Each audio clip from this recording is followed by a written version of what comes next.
Alors, bienvenue à cette séance extraordinaire du Conseil de la Ville de Longueuil. Il est présentement 14h01 et je déclare cette séance ouverte. Alors, Madame la mairesse, est-ce que vous aviez un mot en cette séance extraordinaire?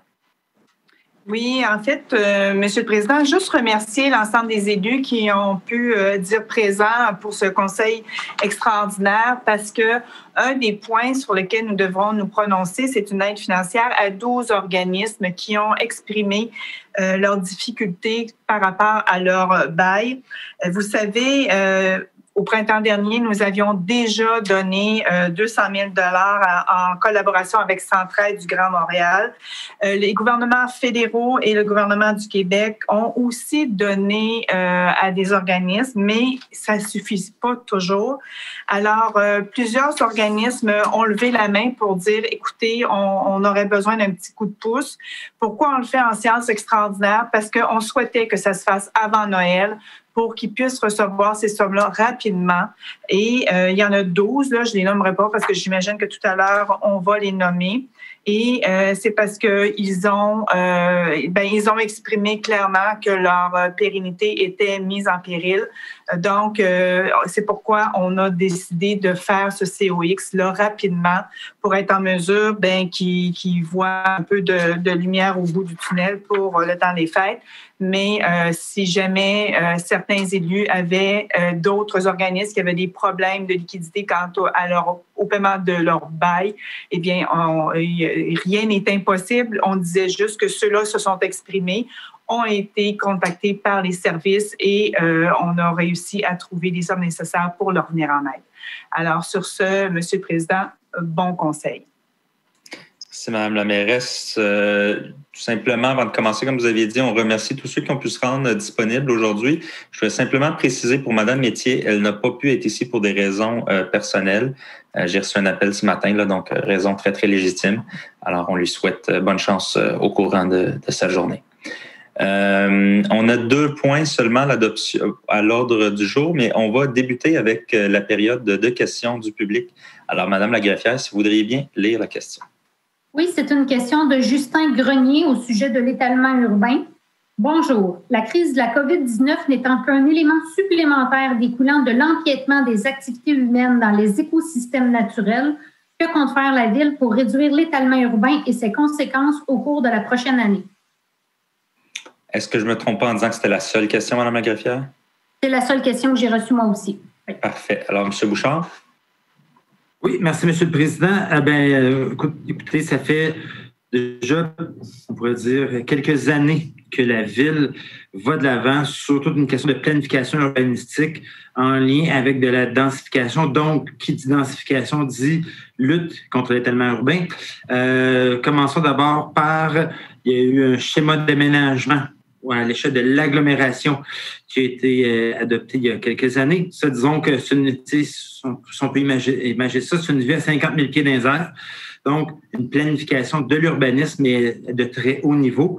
Là, présentement, les élus ont eu une présentation du plan d'urbanisme et là, on s'en va dans le fond, en consultation public au retour des fêtes. Donc, cette consultation publique-là, ça va être sur tous les aspects du plan d'urbanisme. Et donc, c'est toujours sur mon image.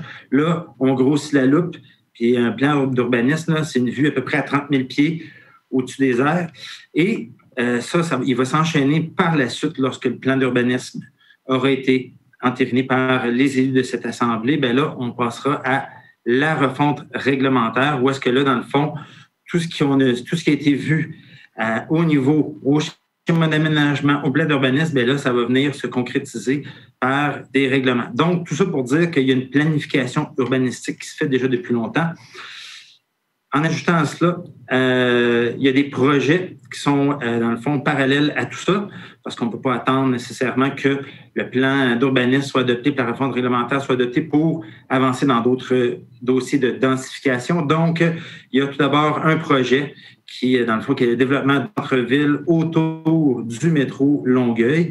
Et il y a déjà eu un plan particulier d'urbanisme qui a été adopté. Donc, vous pouvez le consulter en ligne, plan particulier d'urbanisme du centre-ville. Donc, vous allez voir comment le centre-ville est appelé à se densifier de ce plan, il y a déjà eu une annonce qui a été faite. Donc, on sait déjà qu'il y a 4 tours de 22 étages qui vont se faire, des tours d'habitation qui vont se faire autour du métro Longueuil.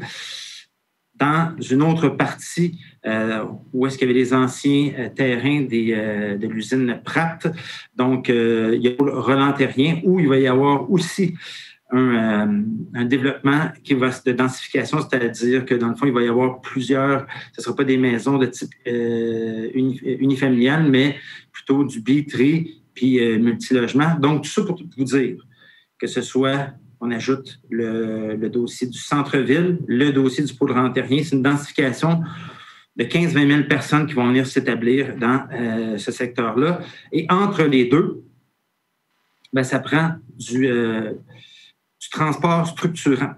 Et donc, pas juste entre les deux, mais ça va aller au-delà de ça. Donc, il y a tout un projet qui a été annoncé en février dernier par la mairesse de Longueuil, puis qui est dans les cartons du gouvernement du Québec et de la Caisse de dépôt et placement du Québec. Donc, il y a un projet de transport collectif structurant, appelez-le le tramway, après le REM modifié.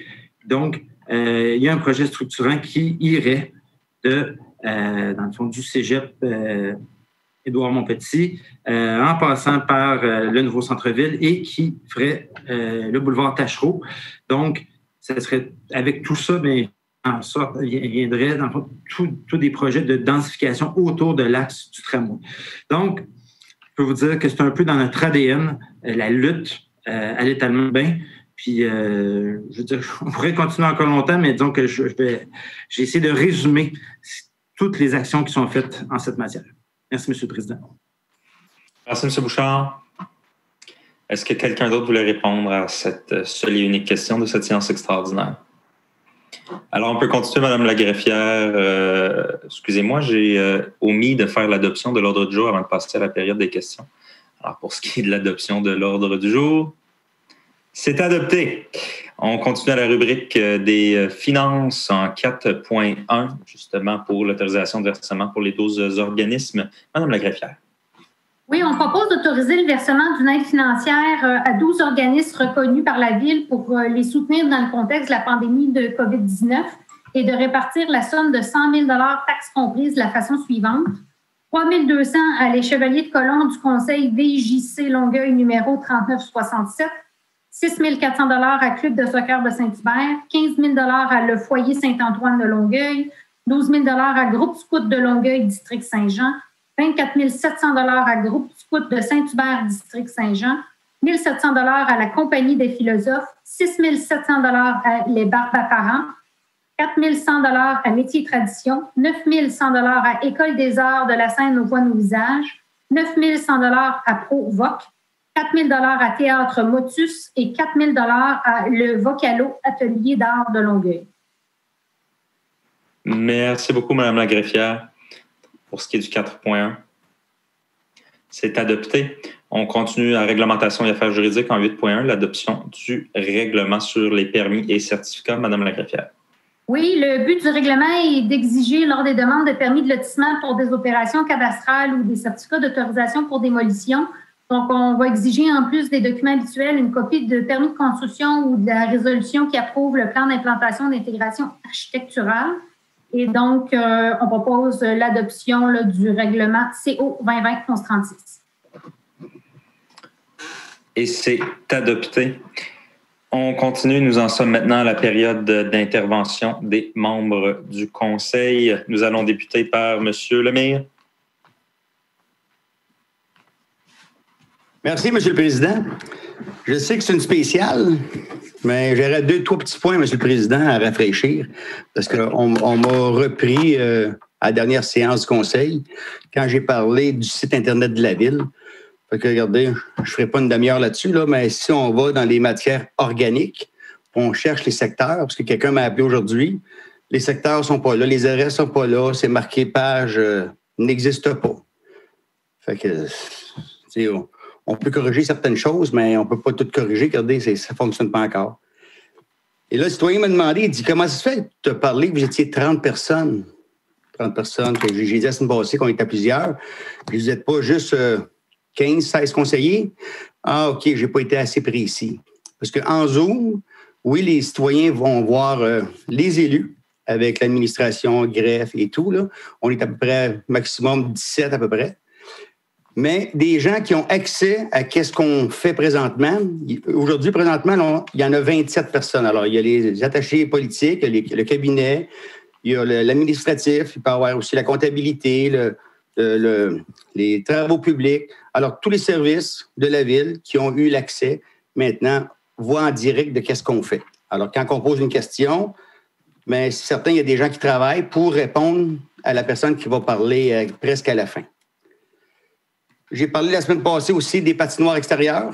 On a reçu un courriel, je l'ai envoyé à M. Gingras, mais il était à l'extérieur. Comme quoi qu'une patinoire avec des bandes, c'était éculé comme fermé, mais un étang glacé, c'était ouvert, puis il n'y avait pas de restrictions spéciales.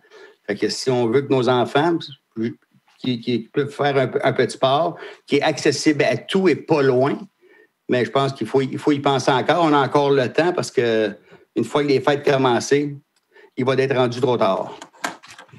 Et les dons aujourd'hui qu'on a fait, le 100 000 $, alors je regarde le 24 000 qui a été donné au groupe Scout de Saint-Hubert. Ils en ont vraiment besoin. Eux, c'est les Scouts de Saint-Hubert qui ont fait l'acquisition de l'Église il y a quelques années. Et les rentrées d'argent, eux, c'est les locations de salles. Mais vous savez, confinés, on n'a pas le droit de louer de salle nulle part. Et eux, là, ils n'ont pas fait de location nulle part. Et les gens qui ont la location, souvent, ne payent pas parce qu'il n'y a pas de revenus non plus. Mais ils ont des difficultés, là. Puis au mois de janvier, février, ils regardent. Ils ont passé une résolution qu'en janvier, février, ils vont garder pour vendre le bâtiment. Alors, dans le secteur La Flèche, dans mon district, le centre communautaire Scout qui dessert plusieurs organismes, une vingtaine d'organismes. Alors, on a besoin de eux. Alors, on va espérer qu'en 2021, la Ville va pouvoir les aider financièrement, puis de la manière qu'on voudra, mais il ne faut pas que ça ferme, parce que si ça ferme, là, ça va être démoli, ça va être reconstruit, ou que la Ville fasse une entente avec eux pour faire un genre de point de service bibliothèque. Dans le secteur, on a besoin, parce qu'à Mont-Saint-Parent, on en parle, j'en parle, ça fait des années. C'est pas trop accessible pour tout le monde, mais ce serait peut-être une bonne place de faire ça au Centre communautaire Scout pour un point de service bibliothèque. Alors, merci, M. le Président. Alors, joyeuses fêtes pour une deuxième fois à tout le monde et la santé. Merci. Merci, M. le maire. Joyeuses fêtes et santé à vous. M. Bouchard. Merci, M. le Président. De joyeuses fêtes à tous. Merci. Bonne fin d'après-midi. Et de même pour vous, M. Bouchard. Mme Boisclair. Oui, Monsieur le Président. Bien, écoutez, moi aussi, je suis très heureuse qu'on ait réussi à se rencontrer aujourd'hui pour essayer d'accélérer le paiement à nos organismes de ce soutien financier. Vous savez, nous, la semaine dernière, à l'arrondissement, le 7 décembre, on a adopté des résolutions pour octroyer des montants qui tournaient autour de 10 000 $ à de nombreux organismes. Et au moment où on se parle, on est toujours en processus administratif pour tenter de faire émettre les chèques avant Noël. Alors, je souhaite de tout cœur que l'ensemble de l'administration réussira à procéder à cette émission-là le plus tôt possible, idéalement avant la période des fêtes. Je suis certaine que c'est très attendu. Et écoutez, on a répondu à nos questions en nous expliquant que d'entrée de jeu, s'il y avait d'autres demandes, d'autres besoins, bien, il ferait aussi l'objet d'analyse et qu'il n'est pas exclu qu'il y ait d'autres montants d'aide qui soient accordés en début d'année prochaine. Alors, je sais qu'il y a d'autres organismes qui sont locataires et qui ont eu beaucoup de difficultés au cours de la dernière année à faire les paiements de leur loyer. Et c'est des organismes qui offrent des services à nos citoyens. Je pense à Jim Richelieu, entre autres, il y en a plusieurs. Alors, peut-être que le meilleur moyen serait de s'assurer que nos régisseurs vérifient auprès de chacun de ces organismes dont ils sont responsables que les choses vont relativement bien, parce qu'on ne veut surtout pas que ces organismes-là se retrouvent en 2021 avec l'obligation de cesser leurs activités, ce qui impliquerait la perte de certaines de ces activités pour nos jeunes qui souvent sont ceux qui en bénéficient. Alors, on a également adopté le règlement sur les permis et certificats. C'est une première étape à mon point de vue. Il faudra certainement procéder à d'autres modifications dans ce règlement-là en début d'année prochaine pour s'assurer qu'on arrime aussi tout ce qui concerne l'abattage des arbres avec la vision qu'on a des des permis de lotissement, des permis de démolition, des permis de construction. Alors, il faudra aussi arrimer l'abattage des arbres avec tout ça. Et sur ça, bien, j'en profite pour réitérer mes vœux de joyeuses fêtes à tous et de bonne année pour la prochaine qui s'amorce sous peu. Merci, M. le Président. De joyeuses fêtes à vous, Mme Boisclair. M. Gagnon, maintenant.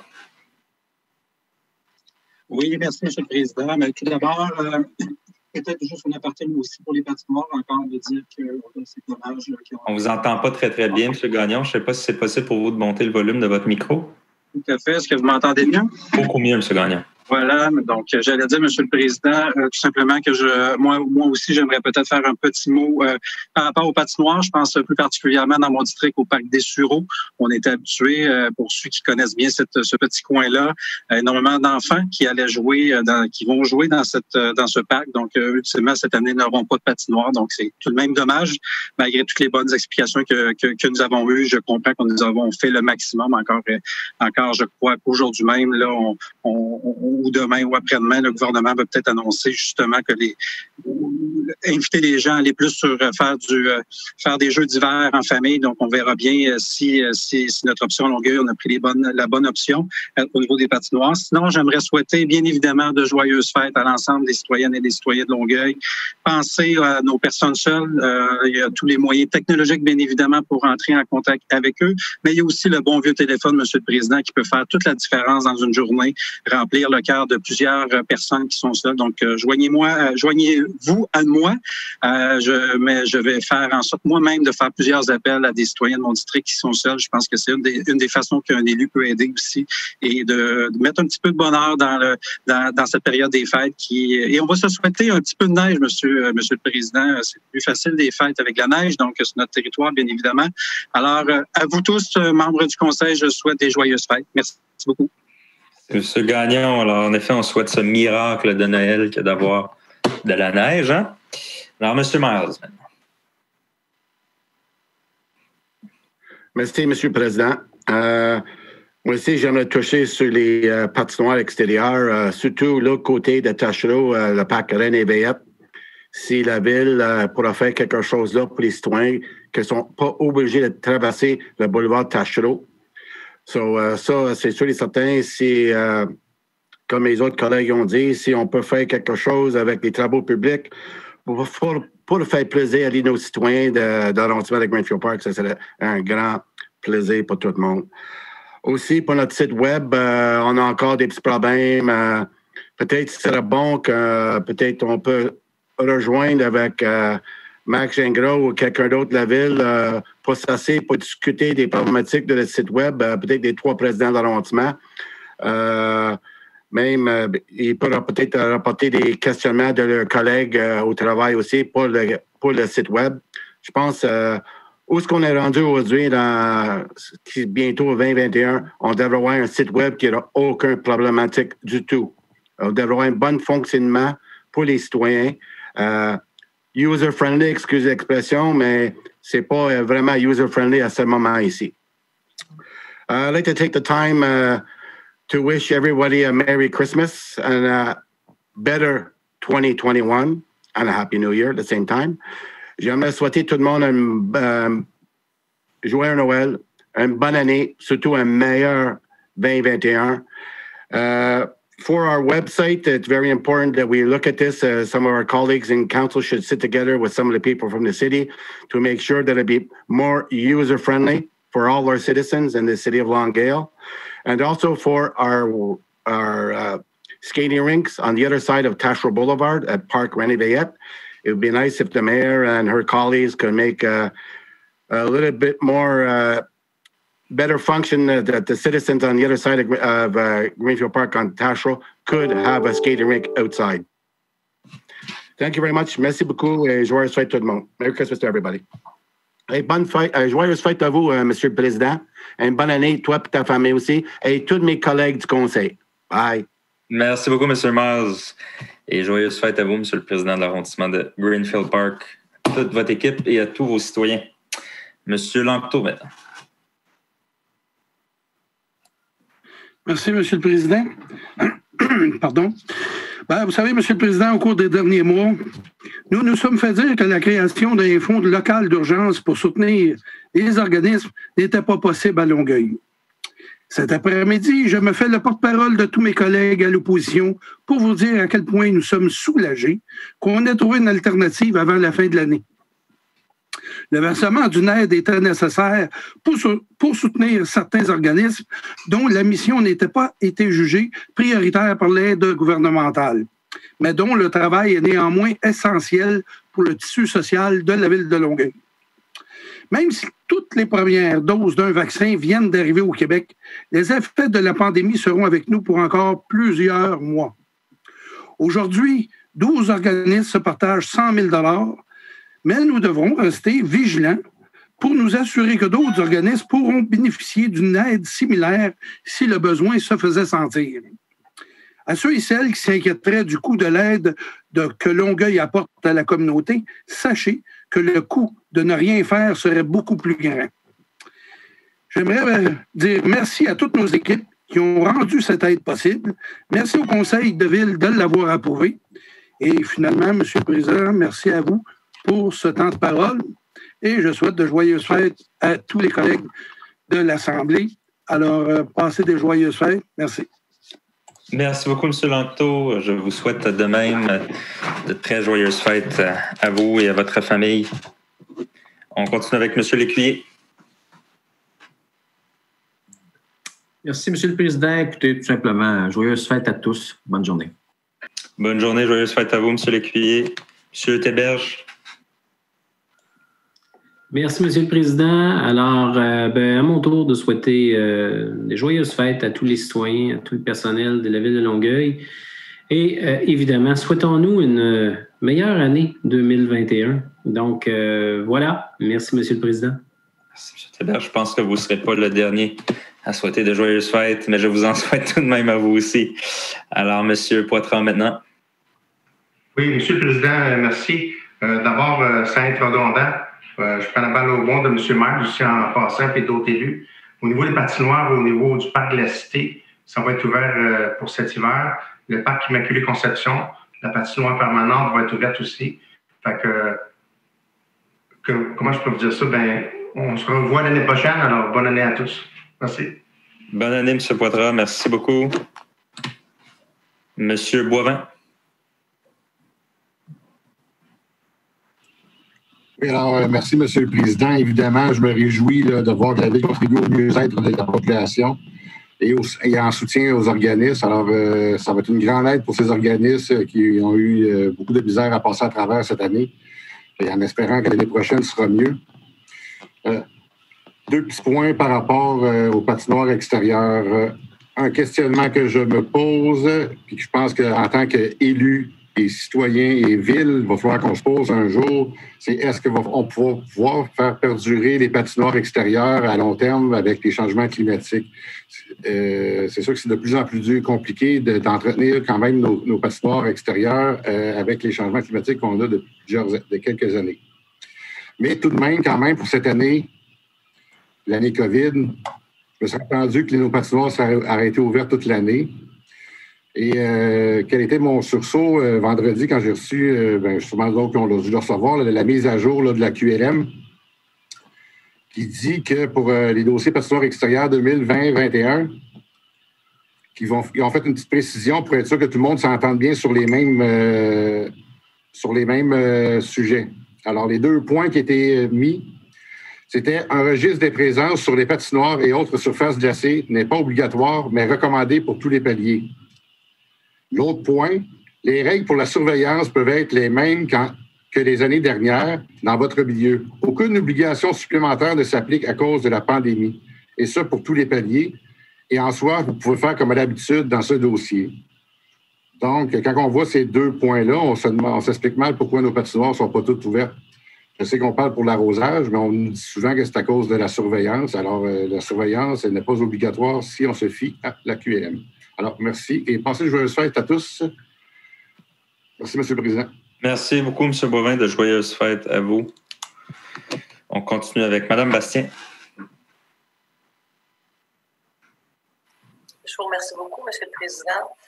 Alors, heureuse de constater qu'aujourd'hui, les membres du Conseil ont adopté à l'unanimité l'offre financière pour certains organismes Sachez, Monsieur le Président, que notre service du développement social, loisirs, communautaire et culture est très, très, très à l'écoute des organismes, d'où cette demande d'assister en urgence afin de soutenir certains organismes aujourd'hui. Alors, ce n'est pas parce que certains croient qu'on n'est pas à l'écoute. Monsieur le Président, nous sommes à l'écoute et sachez que tous les organismes ont été sollicités afin de participer à un sondage pour savoir connaître leurs besoins, etc., etc.